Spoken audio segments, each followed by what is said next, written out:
অনেক দিন শাড়ির কোনো ভিডিও শেয়ার করা হয়নি, তাই আজকে ভাবলাম একটু শাড়ির কাজ করি। অ্যাকচুয়ালি শাড়ির কাজ আমি নিজে খুব একটা নিয়ে বসা হয় না, বেশিরভাগটা আমার স্টুডেন্টরাই করে দেয়।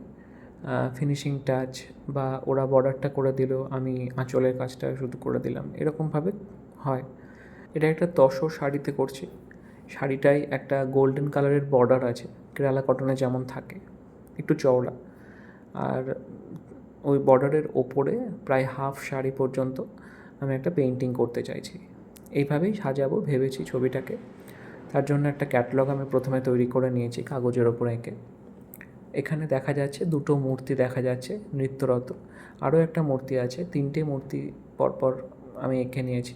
সেটাকেই বারবার রিপিটেডলি বসিয়ে বসিয়ে আমি ডিজাইনটাকে তুলছি।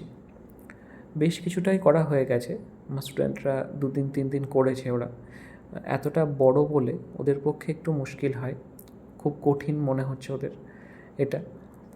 যদিও আমি নিজে এঁকেছি বলে ঠিক আছে, আমার জন্য ইজি, কিন্তু ওরা তো এতটা ফিগারেটিভ কালামকারিতে করেনি, তার জন্য ওদের একটু কঠিনই মনে হচ্ছে। তাই খুব অল্প অল্প করেই করাচ্ছি ওদেরকে দিয়ে।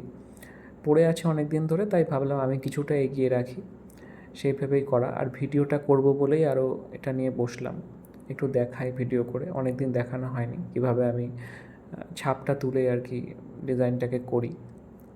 তসর শাড়িতে পেন্টিংয়ের ভিডিও দিলেই বেশিরভাগ যে প্রশ্নটা আসে সেটা হচ্ছে আমি কী কালার ইউজ করছি তসরের কাপড়ের ওপরে।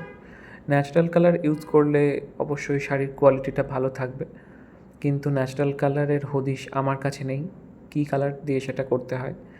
আর এরকম লাইন ওয়ার্ক সব কালার দিয়ে তো করা যাবে না। আরেকটা কালার আছে, কিন্তু সেটা দিয়ে লাইন ওয়ার্কটা করা যাবে না। বড় বড় কিছু মোটিফের কাজ থাকলে সেটা দিয়ে করা যাবে। তাই আমি এখানে অ্যাক্রিলিক কালারটাই ব্যবহার করছি। অ্যাক্রিলিক কালারটা একটু খড়খড়ে হয় বটে, তবে আমি যেরকম লাইনের কাজ করছি তাতে খুব বেশি খড়খড়ে হবে না, তবে শাড়িটা দেখতে তো সুন্দর হবে আলটিমেটলি, এটাই আমাদের লক্ষ্য। এখানে জাস্ট একটাই ফিগার আমি ড্র করে দেখাচ্ছি, কোনটার পর কোনটা করলাম। মাথার দিক থেকে স্টার্ট করলাম, ধীরে ধীরে নিচের দিকে নেমে এলাম। যদি কেউ চায় এটাকে আঁকতে, ভিডিওটা দেখে যদি আঁকতে ইচ্ছে কর কারোর, তো আমার মনে হয় এটা দেখে আঁকতে পারবে সে। একদম প্রথমে ফেসটা থেকে শুরু করতে হবে, তারপরে মাথার ওপরের গয়নাগাটি, গলা দিয়ে আস্তে আস্তে নিচের দিকে আসবে। এইরকম করে আমি পার্টটাকে সাজিয়েছি। এখানে পার্ট ঠিক নয়, শাড়ির অর্ধেকটা পেইন্টিং করা এরকম।